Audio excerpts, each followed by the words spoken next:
Bonjour à toutes, bonjour à tous. Bienvenue dans cette nouvelle séance des Rendez-vous de la géopolitique où j'ai le plaisir de retrouver Fabrice Ravel pour aborder une nouvelle thématique, un pays que nous avons eu l'occasion de croiser lors de conflits, lors de réflexions stratégiques, mais cette fois pour l'aborder frontalement. Il s'agit du Japon et nous allons nous demander aujourd'hui quel va être le devenir de la singularité du Japon en 2019.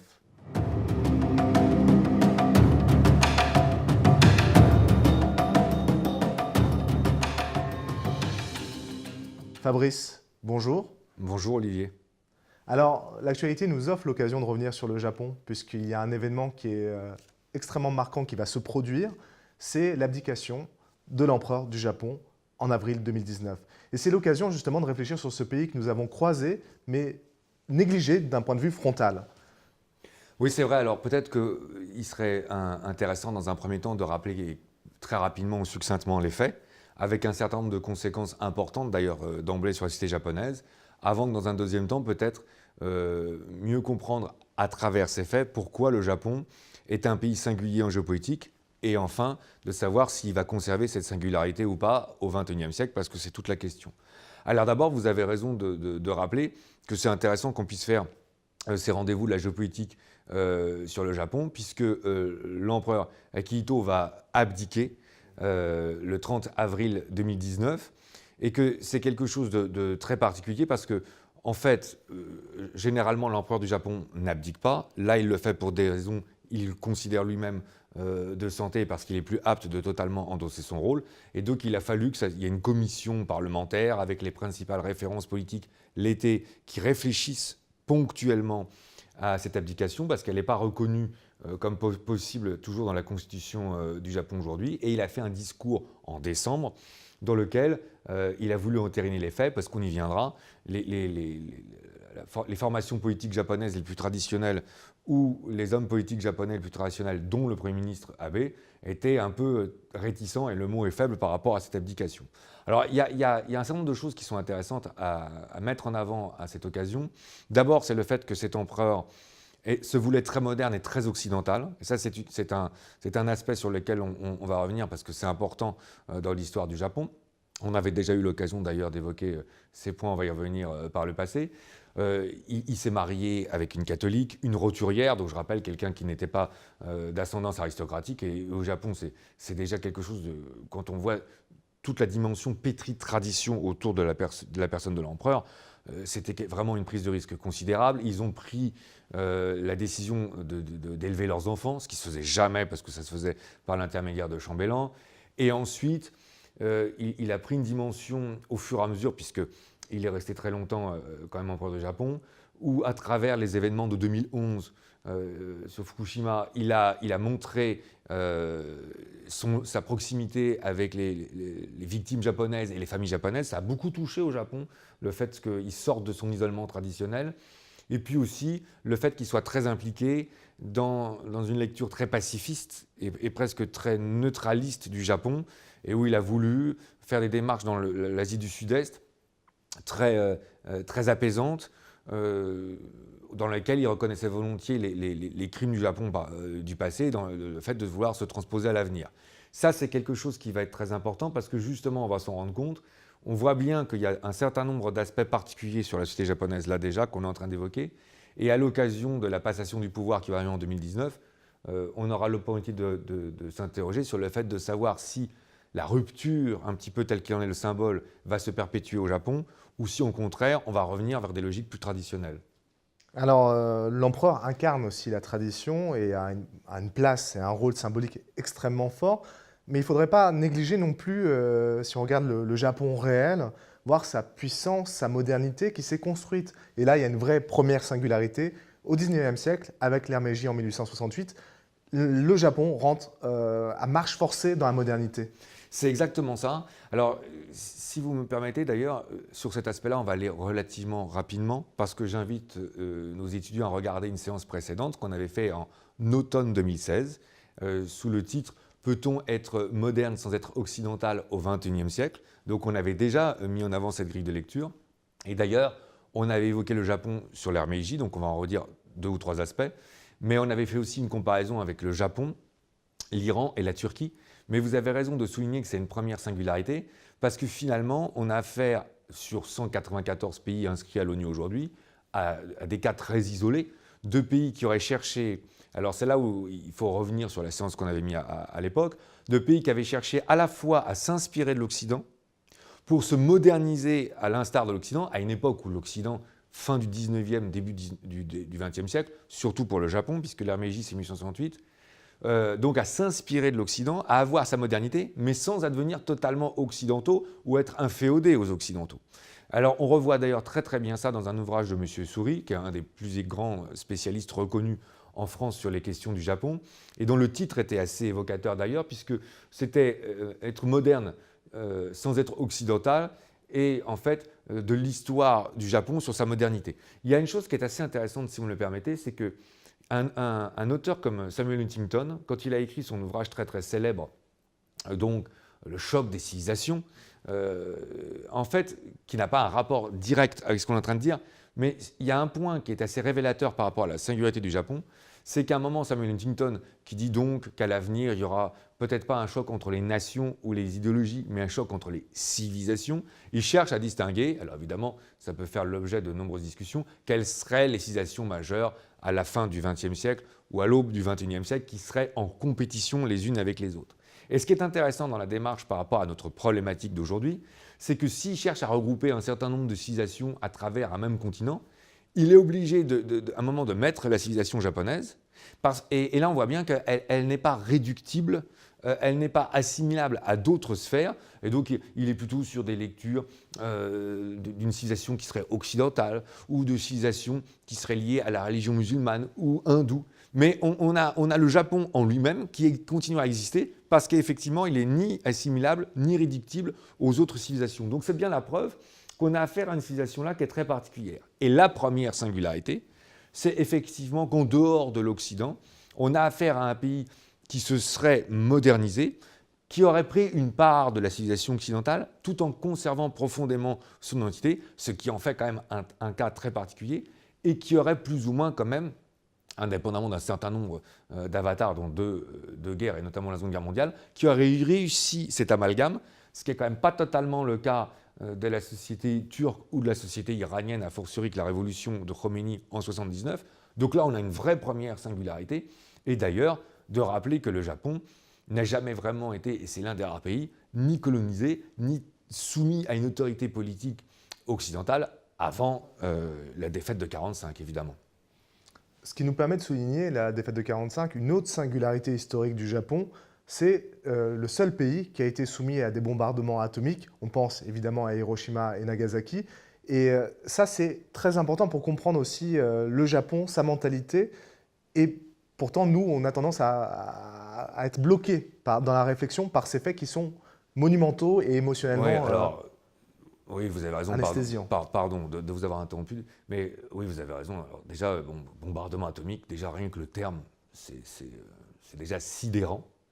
Et c'est vrai que quand on évoque le terme d'Hiroshima, spontanément, on a un moment on a un temps d'arrêt et un moment de stupeur, parce qu'on voit spontanément l'ensemble de la souffrance humaine qui sort de cet événement. Les images de l'époque sont particulièrement dures. Il y a eu énormément de films et d'écrits qui sont d'ailleurs exceptionnels dans leur capacité à transmettre une émotion ou une douleur. Quand on voit les vestiges d'Hiroshima aujourd'hui, on sait bien aujourd'hui, il y a des histoires de familles ou d'enfants qui sont relatées, et je pense à des histoires qui sont quand même remarquables, où on dit cet enfant ne demandait qu'à vivre, avait 7 à 8 ans, avait l'esprit rempli de la grandeur des samouraïs, et l'auteur finit en disant il habitait Hiroshima. Donc là, tout d'un coup, il y a une sorte de tremblement terrible. Si vous me permettez d'ailleurs, qui continue à être une sorte d'avertissement ou de symbole pour l'humanité par rapport à la guerre. Aujourd'hui, chaque année, tous les 6 août, on a Hiroshima qui célèbre ça dans un moment de recueillement intense, avec une cloche qui a l'air de sonner un avertissement pour l'humanité en disant attention, la folie humaine peut nous emmener très très loin. Donc là déjà, on a une singularité qui n'est partagée par aucun autre pays, puisqu'il y a une souffrance avec Hiroshima, puis Nagasaki, avec 65 000 40 000 morts immédiatement, mais évidemment, il y a toutes les victimes a posteriori. Et donc là, il y a un trauma, je crois qu'on doit pouvoir le dire. Et c'est d'autant plus intéressant à mettre en avant que ça intervient dans une société qui était jusqu'alors très, très militariste, on va y venir.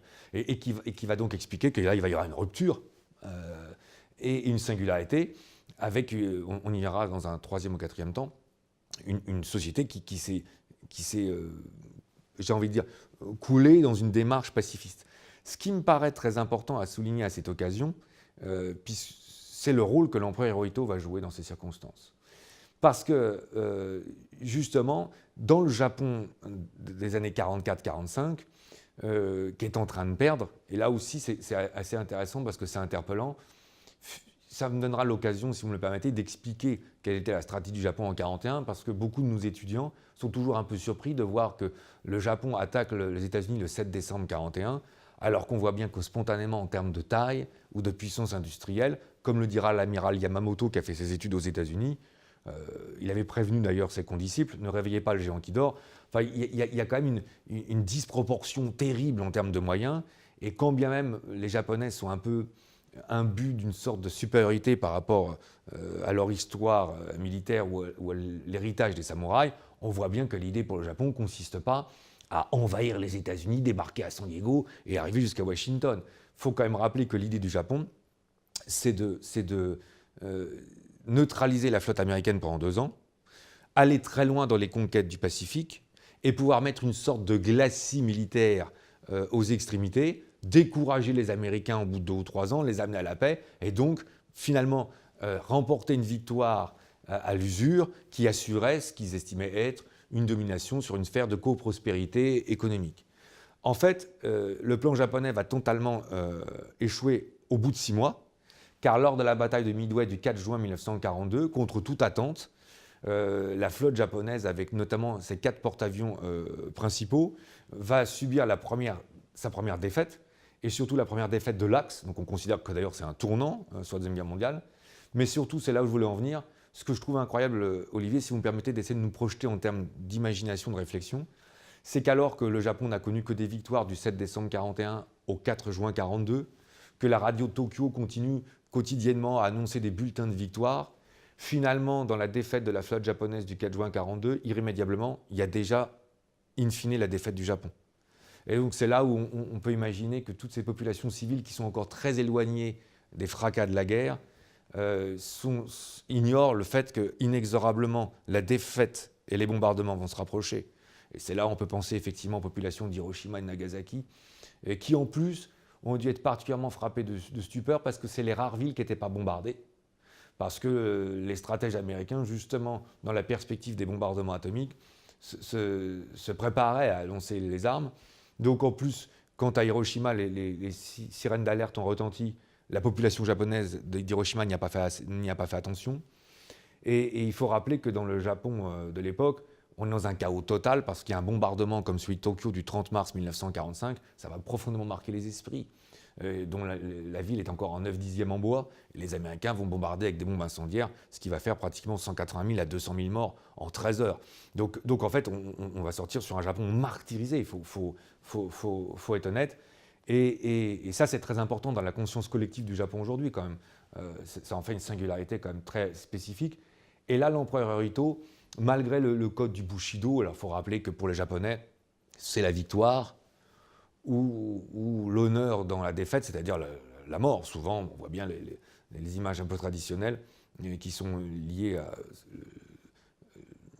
des cérémonies de suicide, parfois collectifs, puisqu'il faut rappeler que lors des batailles d'Okinawa ou de Tarawa, quand les garnisons japonaises sentent que la victoire n'est plus possible, ils partent à l'assaut dans la nuit, et que d'ailleurs, les Américains sont stupéfaits, car ils ne font pas de prisonniers.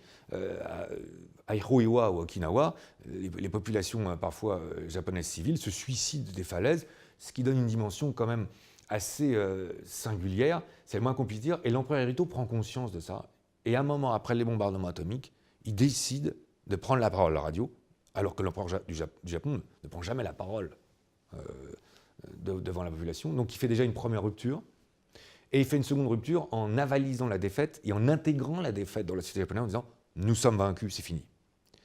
Et là, je demande aux étudiants de bien vouloir m'entendre. Il faut s'arrêter un instant sur non seulement bien sûr le trauma occasionné par l'arme nucléaire, mais sur le trauma psychologique qui consiste à avoir d'abord un empereur qui parle alors qu'il ne devrait pas parler, et un empereur qui parle pour dire l'impossible, c'est-à-dire la défaite.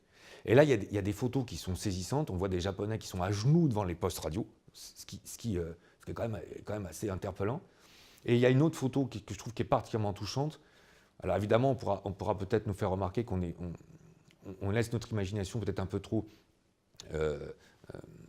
travailler, mais il y a la photo d'un soldat japonais en 1945, en uniforme, qui rentre sur le seuil de sa maison. Il y a deux femmes en tenue traditionnelle qui sont en train de l'accueillir. On peut imaginer qu'elles sont la sœur, l'épouse ou la mère. Et en fait, on mesure tout l'embarras du soldat japonais dont on sent qu'il reste sur le seuil. Parce qu'il ne sait pas en fait quoi faire. Et ça montre l'état de désorientation de la société japonaise, parce qu'il est là. Il y a à la fois une satisfaction d'être là parce qu'on a traversé de tels combats, de telles destructions, il y a une sorte de soulagement, même dans ces sociétés militaristes, ce qui est une sorte de surprise déjà. Mais il y a aussi le fait d'être dans une gêne, d'être là, parce que on n'a pas gagné, ça c'est palpable, mais donc on ne devrait pas être là. Et donc on ne sait plus très bien en fait qu'est-ce qu'il convient de faire. Il faut rappeler à cette occasion que le dernier soldat japonais qui va se rendre va être arrêté en 1974, Olivier, en 1974, dans des îles, et qui va d'ailleurs être totalement surpris de voir que le Japon a été vaincu. Donc ça va être alors on imagine le choc dans ces garnisons qui sont perdues, qui sont coupées du monde. Et l'empereur Hirohito là, va être en rupture totale. Et je crois qu'il faut souligner que les Américains ont compris ça. On peut parfois reprocher, comme à d'autres pays, aux Américains de l'avoir compris, mais MacArthur en particulier, les Américains, vont laisser Hirohito en place. Ça aussi, c'est un cas exceptionnel, puisque c'est le seul chef d'État des 3 pays de l'Axe qui va rester en place, ne pas être condamné pour crime de guerre pour l'humanité, parce que les Américains sentent là que sur la société japonaise, ce ne serait pas acceptable, et qui va rester au pouvoir. Et finalement, là, on voit bien, à travers cet événement, toute la singularité qu'on a sur le Japon, à la fois par rapport au fait de subir les bombardements nucléaires et les réactions que ça va entraîner. Et le moins qu'on puisse dire, c'est que déjà imaginer que le Japon va pouvoir résister et réexister après ça, c'est déjà exceptionnel. Vous avez employé le mot de désorienté. On a une société qui est désorientée en 1945 et il est épatant et étonnant de voir à quel point le Japon s'est relevé, s'est redressé après la Seconde Guerre mondiale, faisant preuve de résilience et devenant, à la fin des années 70, la 2e puissance économique mondiale. C'est ça. C'est ça. Et alors là c'est une 3e singularité, parce que franchement, il y a quand même peu de pays qui sont dans une situation aussi, j'ai envie de dire apocalyptique, là je crois que le terme quand même correspond. Enfin, je veux dire, on sait bien qu'il y avait une œuvre qui s'appelait Allemagne année zéro. Enfin là, on a le Japon année zéro, parce que en plus, tout le tissu industriel, je demande aux étudiants de comprendre ça, Olivier, tout le tissu industriel japonais était très disséminé dans les villes. Donc quand les Américains ont voulu détruire la capacité de production industrielle du Japon, ils se sont mis à pilonner les villes. Et en plus, ils voulaient faire céder le peuple japonais. Donc on se retrouve à la fin des années 40 dans un Japon qui a été mutilé, toutes les villes sont rasées, et avec une perspective qui est la suivante: le Japon n'a pas de matières premières. Bon. Le Japon n'est pas en avance technologique, donc ne peut pas s'asseoir sur des brevets qu'il serait le seul à maîtriser. Et là, ce qui va être assez intéressant, c'est que le Japon va réussir à être la 2e puissance économique à la fin des années 70, il est encore la 3e aujourd'hui, comme vous le soulignez, en trouvant un chemin qui lui est propre. Et c'est d'autant plus intéressant, remarquable, alors qu'on va rentrer en pleine période de décolonisation, dans les années 50, 60, qu'à cette occasion, il y a un tas de pays qui vont émerger ou réémerger, qu'on va donc passer d'ailleurs de 50 États à pratiquement 200 États à l'ONU, que le FMI va souvent mettre en avant un certain nombre de protocoles ou de méthodes pour réussir un développement. Il va y avoir énormément d'échecs, finalement, pratiquement que ça. Or, le Japon, lui, va réussir cette transposition. C'est peut-être l'opportunité de s'arrêter sur cette méthode, d'autant plus qu'elle va inspirer les Chinois. Les Japonais vont comprendre que leur seule chance de se développer, c'est finalement d'attaquer des secteurs économiques à faible valeur ajoutée, parce qu'ils vont être facilement abandonnés par les concurrents, et à faible technologie, parce qu'il n'y a pas besoin de maîtriser la technologie.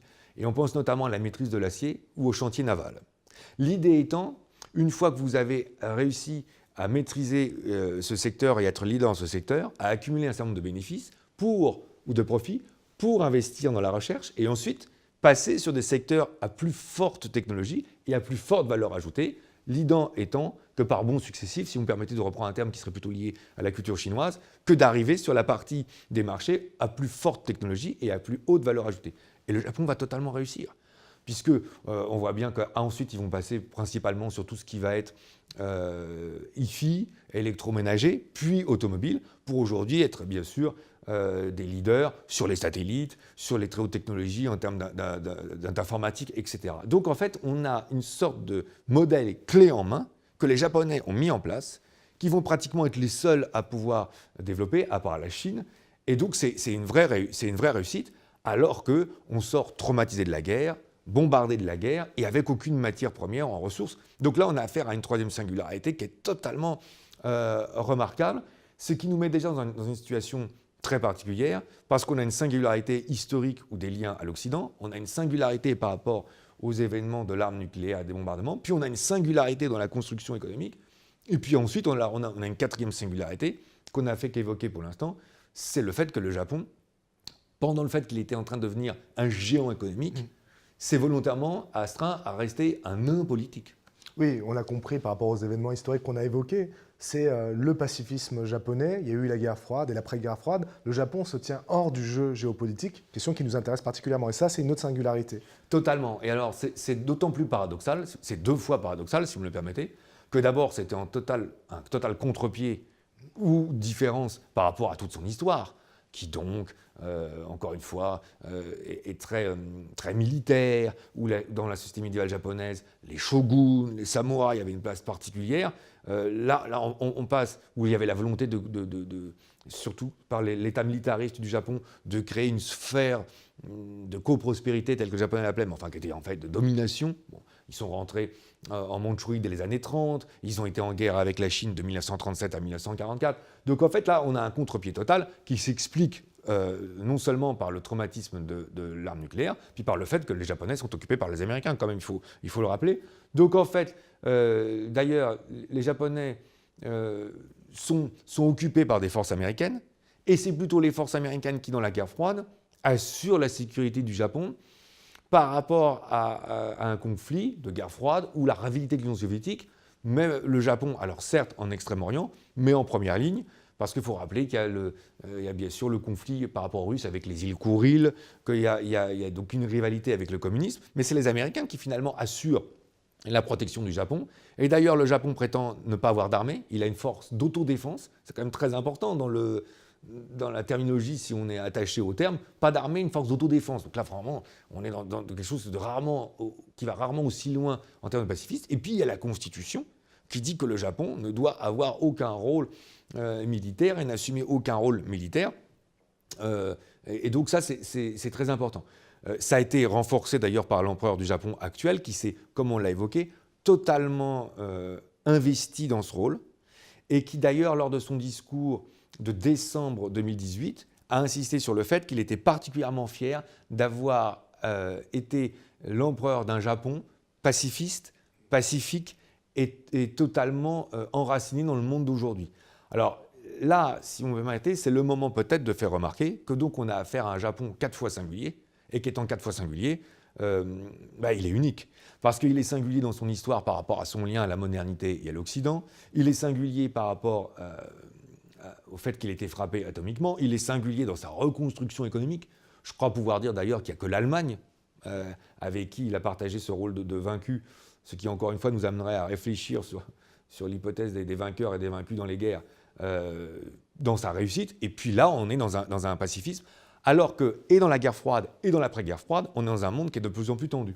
Par contre, la question fondamentale qui va être posée à la société japonaise maintenant, à l'occasion justement d'ailleurs de cette passation de pouvoir, puisqu'un empereur du Japon ne reste pas sur un temps très court, on a bien compris qu'un empereur du Japon c'est un temps très long, et que confronté aux forces traditionnalistes politiques au Japon, il y a un choix qui va devoir être fait sur justement quel est le rôle du Japon, et a fortiori, si vous me permettez Olivier, surtout face à la montée en puissance de la Chine, qui est un acteur qui, lui, s'était, pour d'autres raisons, resté assez isolé, mais qui est de plus en plus présent ou émergent, même si j'aime pas ce terme par rapport à la Chine, et qui est de plus en plus présent en Pacifique. Et donc la question qui va être posée au Japon, c'est est-ce que finalement je continue à confier ma sécurité à d'autres, ou est-ce que je réassume mon rôle?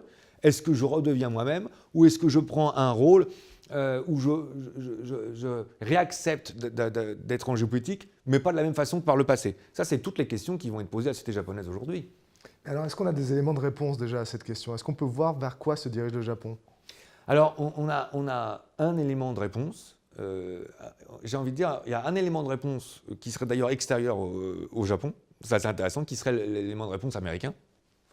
Et qui va être un peu surprenant, même si on peut en partie s'y attendre. Et puis, il y a un élément de réponse plus japonais, qui va être peut-être plus difficile à entériner, parce qu'il va s'inscrire sur le plus long terme. L'élément de réponse américain, c'est que les États-Unis, paradoxalement, eux seraient ravis de voir que le Japon endosse à nouveau un rôle géopolitique. D'ailleurs, là, ça peut être un peu surprenant à travers l'histoire. C'est plus facile à comprendre d'un point de vue économique, parce que les Américains préféraient avoir un allié dans la région et un allié qui prend totalement sa part et tout son rôle dans la défense de ce qui serait perçu comme les intérêts occidentaux face à la Chine. En gros, les Américains ne veulent plus endosser tout seuls, si on se mettait dans un langage proche de Donald Trump, la facture de la sécurité, que ce soit en Corée du Sud ou dans le Pacifique, et donc ils seraient ravis, ce qui est quand même assez piquante quand on se rappelle l'histoire, Olivier, si on me permettait, parce que là, on a finalement, c'est quand même un grand classique, un ancien vainqueur qui ne souhaite qu'une seule chose, c'est que l'ancien pays qu'il a vaincu reprenne tout son rôle en géopolitique pour pouvoir mieux assurer dans une sorte de partenariat la défense de la région. Ce qui prouve bien que d'ailleurs, il faut toujours s'inscrire dans le long terme et ne pas oublier, ce qu'on a eu l'occasion de dire aussi, que les alliances fluctuent. Mais après, ce qui est intéressant dans votre question, me semble-t-il, c'est la position du Japon. Et là, le Premier ministre Shinzo Abe a une position qui est quand même très tranchée et qu'on retrouve sur plusieurs choses. D'abord, lors de ses discours, lui, effectivement, prétend que le Japon, aujourd'hui, doit totalement retrouver sa place en tant qu'acteur politique et qu'il faut sortir du rôle trop confiné, si vous me permettez cette expression, dans lequel le Japon est resté de 1945 jusqu'à aujourd'hui. Et d'ailleurs, il y en a deux gestes qui sont très forts. D'abord, et ça lui a été beaucoup reproché, il a été se recueillir dans des cimetières dans lesquels il y a des généraux japonais, bon, ou des soldats japonais. Bon, ça, encore, ça peut se comprendre, mais dont certains ont été accusés de crimes de guerre contre l'humanité. Donc là, il y a une transgression que d'ailleurs en Allemagne, on ne fait pas aujourd'hui. Enfin, on n'imagine pas Angela Merkel se recueillir sur les tombes de la Wehrmacht et a fortiori, alors, par définition, pour dire comme la chose, des Waffen-SS. Enfin, donc là, il y a une transgression assumée de dire, bon, nous, le Japon, quelque part, on doit être fier d'un héritage militaire, on a une grandeur à travers ça. Ce qui là est un discours alors, qui se met totalement en porte-à-faux depuis tout ce qui se fait au Japon depuis 1945. Et puis alors il y a une deuxième démarche qui correspond aussi un peu à celle-là, c'est qu'il met clairement en termes de débat le fait de savoir si le Japon doit être une société qui va accepter d'être militairement nucléaire. Alors là, évidemment, dans l'histoire du Japon qu'on a rappelé, c'est évidemment quelque chose Enfin, on peut difficilement être plus provocateur ou difficilement plus remettre en cause le passé, puisque là, d'abord, ça veut dire qu'il y a un pays vaincu qui deviendrait une puissance nucléaire. Bon. Mais en plus, évidemment, le seul pays qui a été traumatisé par la nucléaire assumerait le fait qu'il soit à nouveau une puissance nucléaire. Ça, j'aime autant vous dire, Olivier, que ça, c'est un débat au Japon qui est particulièrement tendu, sur lesquels les différents partis politiques ou les différentes prises de position sont très très dures. Et là, aujourd'hui, pour dire comme la chose, on est en pleine prospective. C'est-à-dire que, justement, à l'occasion de l'avènement de ce nouvel empereur, il y a là une question fondamentale qui va être posée à la société japonaise. Est-ce qu'on va, finalement, si vous me permettez, est-ce qu'on va s'enraciner dans la rupture ? Est-ce qu'on va rester par tradition dans la rupture ? Ou est-ce qu'on va être en rupture avec la rupture et revenir à la tradition ? Parce que c'est un peu ça, en fait. C'est être en rupture avec les 50 dernières années, c'est revenir à la tradition. Et la tradition, ce serait assumer ou avaliser la rupture telle qu'on y est depuis 50 ans. C'est d'ailleurs toute la... On retrouve bien là, d'ailleurs, toute la complexité magnifique de la société japonaise, qui est capable à la fois de conjuguer tradition, modernité et rupture et continuité. Et donc là, ça va être la question qui va être posée au nouvel empereur, avec en plus son rôle. Parce que, bon là, dans la constitution japonaise, il n'est plus question qu'il ait un rôle lié à l'ésotérisme ou à la divinité tel que c'était le cas avant, parce qu'avant c'était en plus une figure emblématique du shintoïsme. Donc il y a ça, quel va être le rôle, ou quel doit être le rôle assumé de l'empereur dans la société japonaise. Paradoxalement, on voit bien que les nationalistes souhaiteraient qu'on revienne à des logiques plus acceptées ou patriotiques, avec un rôle central de l'empereur. Mais encore faut-il que l'empereur soit d'accord et que l'empereur ne soit pas lui-même en volonté que d'être dans un rôle plus limité, ce qui était le cas de son prédécesseur. Donc là, aujourd'hui, je crois que ce qui est très intéressant, et c'est la raison pour laquelle on a souhaité ensemble mettre en place cette problématique, on voit bien qu'au-delà du symbole de la transition du pouvoir entre ces deux empereurs japonais, avec cette abdication donc, et puis la prise de pouvoir le 30 avril, on a, au-delà de cette symbolique, une question fondamentale qui est posée au Japon sur quel est le rôle qu'il souhaite revêtir dans le monde au XXIe siècle. Et par définition, ça aura des conséquences majeures dans l'Asie du Sud-Est, dans les rapports avec la Chine et dans l'évolution des États-Unis dans la région. Je vous propose, Fabrice, de rester sur cette interrogation et de continuer à observer le Japon dans les mois qui viennent. Merci beaucoup, Fabrice. Merci beaucoup à vous, Olivier. Nous voici donc arrivés au terme de ce nouveau numéro des Rendez-vous de la géopolitique. Merci à toutes, merci à tous.